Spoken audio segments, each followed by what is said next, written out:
Bismillahirrahmanirrahim. Assalamualaikum warahmatullahi wabarakatuh. Apa betul istri itu adalah orang?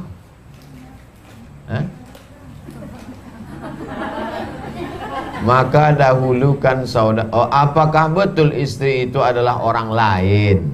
Orang lain. Istri itu adalah orang lain. Maka dahulukan saudara kandung. Istri itu orang lain. Kalau saudara mana boleh dijadikan istri? Yang wajib saya nafkahi yang pertama istri. Dari istri itu lahirlah anak. Istri itu lahir dari orang tuanya, emaknya, ayahnya. Saya pula lahir dari orang tua saya, ayah sama emak. Meninggal dua-duanya. Jadi saya ini yatim piatu. Kalau ada bapak ibu mau sedekah, kasihlah saya. Tidak untuk saya salurkan. Yang wajib saya nafkahi, sebab saya muncul ke dunia ini, ayah, emak. Saya punya istri, lalu kemudian anak, lalu kemudian emak, istri, ayah, istri. 6 ini wajib dinafkahi. Maka yang 6 ini tidak boleh dikasih zakat. Tak boleh kita kasih zakat ke 6 orang ini, karena wajib dinafkahi. Misalnya saya bilang ke istri saya, istriku, ini ada duit untuk belanja kita bulan ini sekaligus zakat aku. Tak boleh, karena dia wajib kita nafkahi. Adapun saudara kandung tak wajib dinafkahi. Abang kandung, adik kandung tak wajib dinafkahi. Tapi masalah menolong, wal jari dzil qurba wal jaril junubi. Siapa yang lebih dulu kita tolong? Wal jari dzil qurba, tetangga yang punya hubungan kerabat. Wal jaril junubi, tetangga yang tak ada hubungan kerabat. Di sebelah rumah kita ada tetangga tapi saudara kita. Yang di sebelah lagi ada tetangga bukan saudara kita. Yang mana yang duluan kita tolong? Yang ada hubungan persaudaraan. Tapi bukan berarti kalau duitnya 100.000 kita kasih 100 sama dia, yang sebelah ini mati tak makan. Mungkin ini 75, yang ini 25. Itu namanya skala prioritas. Gimana jawaban saya? Jelas? 6 orang wajib dinafkahi. Adapun saudara kandung, dia punya prioritas ketika ditolong kalau dibandingkan dengan tetangga orang lain. Begitu juga kalau kita mau mendatangi undangan. Yang pertama undangan tetangga kerabat. Yang kedua tetangga tidak kerabat. Yang ketiga kerabat tidak tetangga. Begitu kalau mau datang undangan. Orang sekarang kalau undangan ditengoknya dulu. Pejabat, orang kaya. Walaupun jauh, itu datangi dulu. Oh, tak betul. Karena kalau kita mati bukan orang jauh itu duluan. Kalau mati saya, siapa duluan datang? Tergantung siapa yang tahu. Kalau tetangganya tak tahu. Tapi insya Allah kalau saya mati pasti ibu tahu, kan dikirim grup WhatsApp. Assalamualaikum Ustaz. Waalaikumsalam warahmatullahi wabarakatuh. Memberi nama anak-anak harus memiliki arti yang baik. What is in a name? Apalah arti sebuah nama? Dalam Islam nama itu doa. Jangan asal kasih nama. Ada orang dikasihnya nama anaknya Camry. Nama sedan itu. Anak saya lahir 17 Agustus Pak Ustaz. Terus apa hubungan sama Camry? Camry artinya kemerdekaan Republik Indonesia. Oh, mantap. Minta pendapat Ustadz nama seorang anak laki-laki yang baik. Oh, dia minta nama anak. Nama anak laki-laki yang baik, 1 Hawari. Hawari artinya penolongku. Mudah-mudahan anak itu menolong dia nanti di akhirat. Yang kedua Uzaimi. Uzaimi artinya kemuliaanku. Mulianya saya karena mulia orang tua. Mulianya kita karena anak-anak kita mulia. Tak ada kemuliaan. Bawa ke sini. Nanti dibagi sesudah tausiah. Letakkan sini. Ya. Mulianya kita kalau anak-anak kita baik. Mudah-mudahan anak kita anak-anak yang soleh dan solehah. Uzaimi artinya kemuliaan. Nujaimi. Nujaimi artinya bintang. Kalau kita pergi di tengah malam, di tengah lautan gelap gulita, tak nampak mana timur, utara, selatan, tenggara, nampak ada satu bintang menentukan arah. Berharap kita anak ini menjadi Nujaimi. Nama yang paling bagus kalau dipakai nama Nabi Ahmad. Muhammad, Adam, Idris, Nuh, Hud, Saleh, Ilyas, Ilyas, Zakaria, Musa, Yahya, Isa, Zulkifli, Daud, Sulaiman, Ayub. Atau nama yang disandingkan dengan Allah. Abdullah, Abdul Rahman, Abdul Rahim, Abdul Ghafur, Abdul Somad.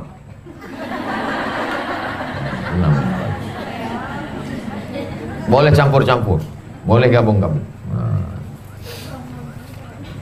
Bagaimana hukum jika ibu hamil membawa pegangan bawang putih, gelang, dengan niat penangkal dari gangguan jin jika keluar rumah? Jin yang sekarang tak takut lagi sama bawang. Kata jin, aku pun nanam bawang sekarang, kata dia.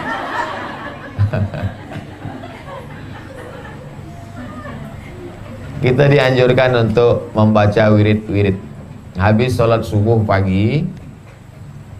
Habis sholat subuh, kalau anak-anak santri habis sholat subuh membaca buku, ada buku saya susun zikir-zikir. Kalau tak sanggup membaca itu panjang, Fatihah sekali, Qul huwallah 3 kali, Qul a'udzu bil falaq sekali, Qul a'udzu birabbin nas sekali, pangkal Al-Baqarah Alif Lam Mim sampai 5 ayat wa ulaika humul muflihun sekali, ayat kursi sekali, ujung Al-Baqarah 3 ayat dari lillahi ma fis samawati sampai ujung sekali. Banyak-banyak membaca wa'anatil wujuhu lil hayyil qayyum, wa'anatil wujuhu lil hayyil qayyum, wa'anatil wujuhu lil hayyil qayyum. Semua bersimpuh sujud kepada Allah Subhanahu wa ta'ala. Jadi orang dulu meyakini kalau dibawa bawang maka hantu itu takut. Pernah ibu menonton film apa namanya hantu Cina yang gini-gini? Pampir. Saya ngetes saja, ternyata ibu nonton.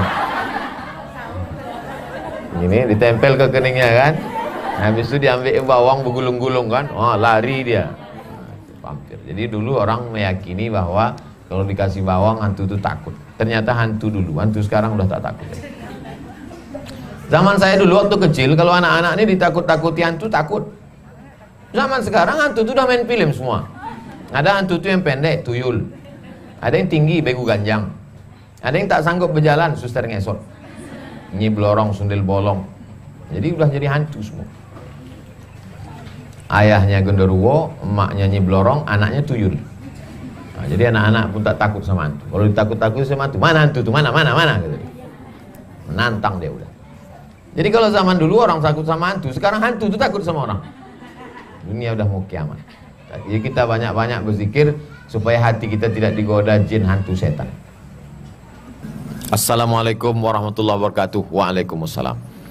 Apakah sunnah termasuk akikah bayi yang meninggal dalam kandungan? Bayi yang meninggal dalam kandungan, baik sebulan, 2 bulan, 9 bulan, gugur, meninggal dunia, kalau mau diakikahkan orang tuanya, hukumnya mubah, hukumnya boleh, terhitung sebagai sodakoh. Sudah saya tulis dalam buku tanya jawab akikah. Saya ulang sekali lagi, anak yang gugur belum sampai 7 hari dilahirkan, kalau orang tuanya mau mengakikkan, hukumnya mubah, boleh. Dan kambing yang dimakan beramai-ramai itu terhitung sebagai sodakoh. Apalagi hati dia sedang susah, diundangnya orang banyak makan, maka itu untuk setawar sedingin, menenangkan hatinya. Datang orang berzikir, baca Quran, baca Yasin. Assalamualaikum Ustaz. Waalaikumsalam warahmatullahi wabarakatuh. Saudara saya ada yang mencat, menghitam, karena dia sama macam inai yang masuk ke kuku. Ibu kalau pakai inai, orang Melayu disebut inai, daun pacar, ditumbuk, dipasang, habis itu kuku berubah jadi merah, habis itu berwuduk, wuduknya masuk tak ke kuku? Masuk. Tapi kalau pakai kutek, apa namanya? Kalau kutek tak masuk. Cat rambut itu macam inai atau macam kutek? Macam inai. Bukan dia rambut ni satu-satu ditutupnya sehingga tak masuk air. Dia masuk ke dalam rambut, bukan di luar rambut.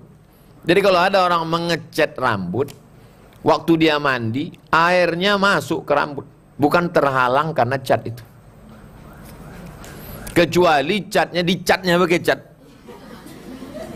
Sehingga waktu dia mandi, tak masuk air itu ke rambut. Tak sah mandinya. Kalau tak sah mandi besarnya, maka tak sah sholatnya. Itu tentang hukum mengecat. Tapi tak disebutkannya di sini apakah yang ngecat rambut itu laki-laki atau perempuan. Tapi saya yakin ini laki-laki.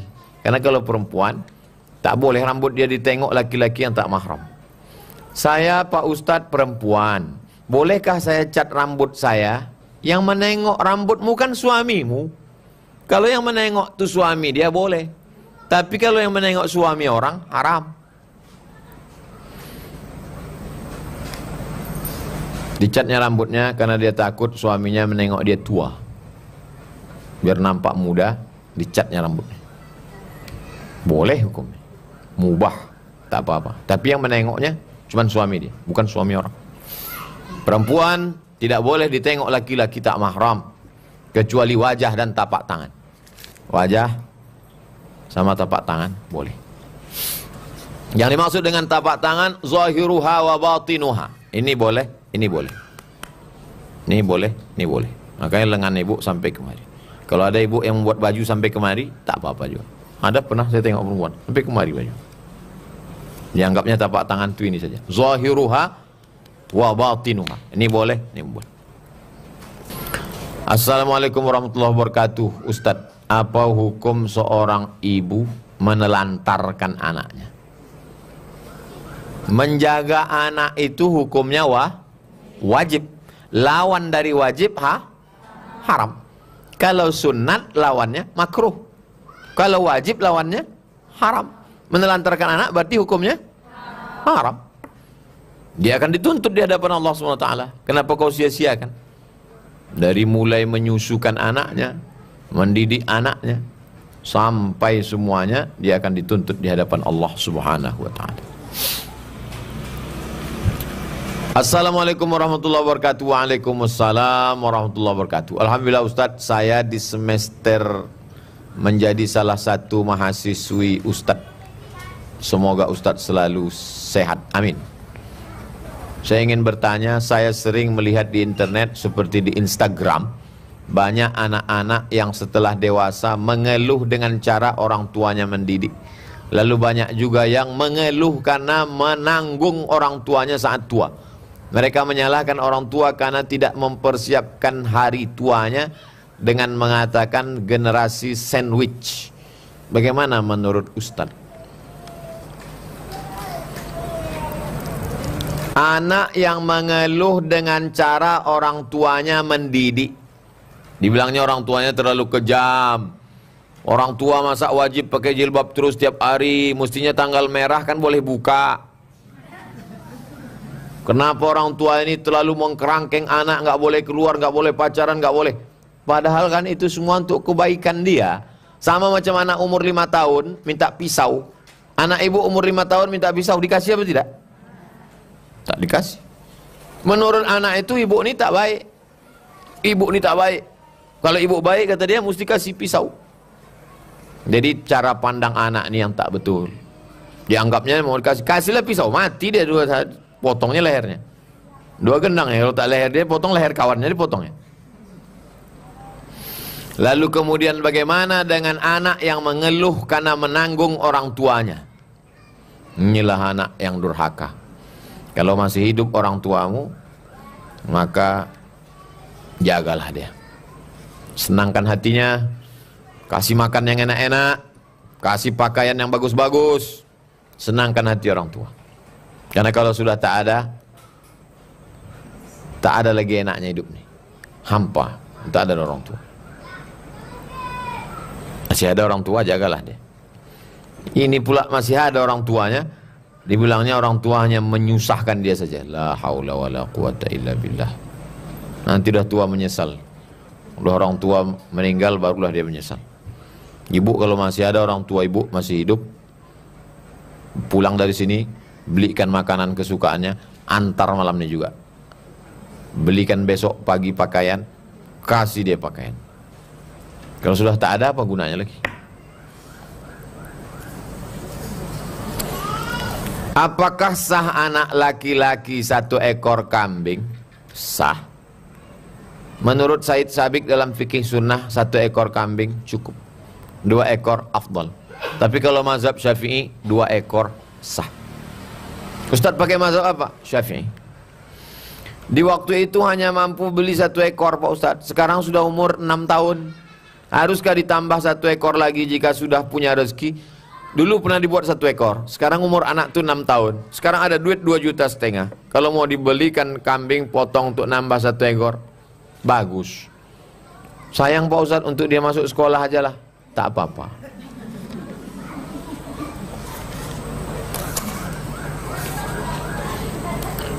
Apabila kita membaca surat Al-Kahfi setiap Jumat, sesuai dengan yang saya dengar, akan diampuni dosanya dari Jumat ke Jumat berikutnya. Dosa apa saja yang akan diampuni? Man qara'a surat Al-Kahfi yaumal Jumu'ah. Siapa yang baca surat Al-Kahfi hari Jumat, petang Jumat, sore Jumat, malam Jumat, adha'a lahum min nur, Allah berikan dia cahaya ma bainal jumu'ataini, sampai Jumat yang akan datang. Begitu bunyi hadisnya. Siapa yang membaca surat Al-Kahfi hari ini? Ibu yang sudah baca alhamdulillah. Bagi yang belum baca, waktunya tinggal 30 menit lagi. InsyaAllah masih sempat. Sampai azan maghrib habis. Ini jangan-jangan Ustadz yang ceramah, Ustadz pun belum baca. Saya baca tadi malam habis maghrib. Habis maghrib saya baca Al-Kahfi, habis itu baca Yasin, habis itu hadiahkan ke orang tua. Ya Allah, sampaikanlah pahala bacaan surat Al-Kahfi dan surat Yasin kepada almarhum, almarhumah, almarhumah, maafillahum, warhamhum, ma'afihim, wa'afwan. Baca Al-Kahfi sore Jumat, petang Jumat, malam Jumat, siang Jumat, diberikan Allah cahaya sampai ke Jumat yang akan datang. Saya bisa membedakan ini kipas, ini tiang, ini orang, ini lantai, ini atap. Itu karena mata atau karena cahaya? Karena cahaya, bukan karena mata. Siapa yang mengatakan kita bisa menengok ini karena mata? Nanti malam datang ke sini jam 1 malam, matikan lampu ini, buka mata lebar-lebar. Tak nampak. Itu menunjukkan kita melihat bukan karena mata, tapi karena cahaya. Siapa yang baca surat Al-Kahfi hari Jumat, diberikan Allah cahaya sampai ke Jumat berikutnya. Cahaya apa maksudnya? Cahaya hidayah, sehingga bisa membedakan mana yang hak, mana yang batil, mana yang betul, mana yang batil, mana betul, mana batil. Sekarang yang batil kata orang betul, yang betul kata batil, yang batil disangka betul, yang betul disangka batil. Tengoklah di medsos itu. Orang yang betul dikatakan batil, yang batil dikatakan betul. Itu maksudnya. Tapi katanya kalau baca soal Kahfi diampuni Pak Ustadz. Orang yang sholat diampuni dosanya. Tak mungkin dia baca surat Al-Kahfi tak sholat. Pasti dia sholat. Maka diampuni dosanya, betul. Dosa yang mana? Dosa yang kecil-kecil, shaghair. Adapun dosa kepada manusia, tak bisa baca surat Al-Kahfi. Ya Allah, ampunilah dosaku kepada tetanggaku, rantang yang kupinjam belum balik. Oh, tak bisa. Kita akan dituntut nanti di hadapan Allah SWT. Semua yang sangkutan-sangkutan di dunia ini mesti cepat-cepat. Kalau tidak nanti kita akan dituntut di hadapan Allah. Ada orang yang sholatnya cukup, puasanya cukup, zakatnya cukup, haji umrohnya cukup, tapi tetap kena sangkutan. Kenapa? Karena masih ada sangkutan-sangkutan dengan manusia. Bertetangga, dekat rumah, berjiran, berkawan. Jangan ada sangkutan-sangkutan. Nanti kita akan dituntut di hadapan Allah SWT. Nanti Idul Fitri kan bisa Pak Ustadz. Iya, kalau nyawa kau sampai Idul Fitri. Kalau malaikat maut datangnya Sya'ban. Apakah seluruh dosa yang kita lakukan selama seminggu Pak Ustadz? As-saghair, yang kecil-kecil. Illa man taba, siapa yang bertaubat. Wa amana, beriman dengan baik. Wa amila amalan salihah, beramal saleh. Siapa yang bertaubat, beramal soleh, beriman, yubaddilullahu sayyiatihim hasanat. Segala yang buruk-buruk diganti Allah dengan yang baik-baik. Semua orang yang bertaubat diterima Allah SWT taubatnya.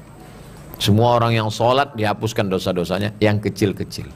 Adapun yang terkait dengan manusia tidak bisa ditebus dengan sholat, tak bisa ditebus dengan Yasin, tak bisa disebut dengan Al-Kahfi, mesti dibayarkan, dibalikkan. Pinjam meminjam, hutang piutang akan diminta tanggung jawab di hadapan Allah Subhanahu wa taala. Apalagi kalau sampai mencuri, apalagi kalau sampai menyantet orang. Tetangga renovasi rumah, kumat darah tingginya, pergi dia ke dukun. Disiramkannya air orang mati, biar supaya warungnya setiap orang lewat macam kuburan. Pergi ke dukun. Na'udzubillah. Di antara dosa besar adalah sihir. Bahasa Arabnya sihir, bahasa Jawanya santet, bahasa Inggrisnya black magic. Black hitam, magic sihir. Masuk ke bengkel, ketok magic. Assalamualaikum Ustaz. Waalaikumsalam warahmatullahi wabarakatuh. Tidur, terus bermimpi. Ketika bangun, badan terasa habis dihimpit, padahal selalu membaca doa tidur. Bagaimana cara menghilangkannya Pak Ustaz? Apakah ada jin yang menikahi manusia? Juz 29 ada satu surat namanya surat Al-Jin. Kami, kata jin, minnal muslimuna wa minnal qasitun. Ada jin muslim, ada jin kafir. Makanya anak-anak ini habis sholat subuh diajak membaca zikir-zikir. Panjang zikir-zikir, ada buku. Nanti ibu bisa copy buku mereka. Habis subuh dibaca sekali, habis maghrib sekali. Tapi yang saya bimbing kalau saya sedang ada di pondok, habis subuh saja. Habis maghrib baca sendiri. Kalau bisa habis maghrib, tak bisa habis maghrib, habis isya. Tak bisa habis isya pas mau tidur malam. Sedikit-dikitnya bacaan.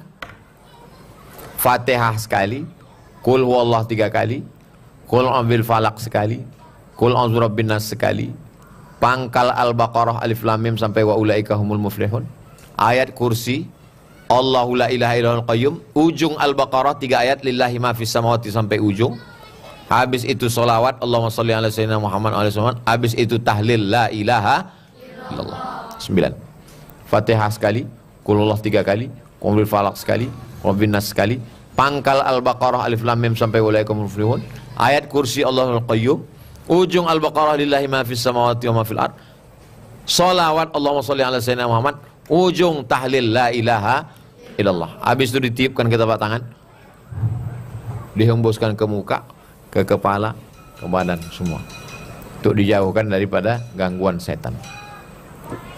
Ustadz pernah tak diimpit setan macam ini? Dulu waktu kuliah di Mesir kami menyewa rumah. Rumah ini rumah tua, murah. Kenapa rumah ini murah? Karena ada hantunya. Rumah yang lain 400, rumah ini 200. Di dalam rumah itu ada satu kamar yang tidak dipakai tempat tidur. Isinya buku semua.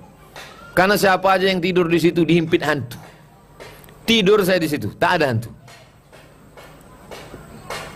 Udah tua juga saya, belum pernah saya dihimpit hantu lagi. Entah hantu itu segan karena ditengoknya sesama hantu.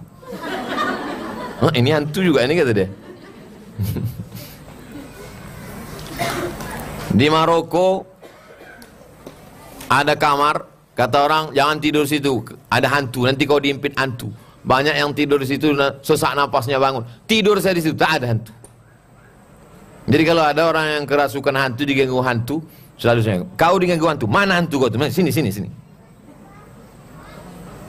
Oh, takbur Ustaz, sombong Ustaz. Nah, kita minta perlindungan kepada Allah.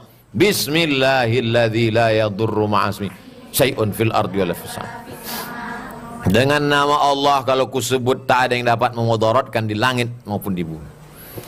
Masuk ke suku Talang Mama, Talang Jerinjing, suku Akit, suku Laut, masuk ke Sungai Kampar, terus sampai ke suku Laut, tidur di sana. Macam-macam, ditakut-takuti orang. Jangan kau masuk ke sana, nanti kau masuk diganggu jin, kau tak pulang-pulang. Pulang juga sampai sekarang, masih hidup. Jadi kalau doa tidak diganggu jin, insya Allah ada. Tapi kalau doa tidak ditangkap polisi, itu yang tak ada. Ustaz kasih doa supaya tak kena razia, tak pakai helm. Minta perlindungan kepada Allah Subhanahu wa ta'ala. La haula wala quwata illa billah. Keluar rumah serahkan diri kepada Allah. Bismillahi tawakkaltu 'ala Allah. La haula wala quwata illa billah. Itulah kaji kita pada petang hari ini. Mudah-mudahan bermanfaat. Di akhir majelis mari kita berdoa. Sebelum berdoa baca Al-Fatihah. Al-Fatihah artinya pembuka. Pintu hati dibukakan Allah. Pintu pikiran dibukakan Allah. Pintu rezeki dibukakan Allah. Pintu segala yang tertutup dibukakan Allah. Al-hazin niat untuk niat yang baik-baik. Al-Fatihah.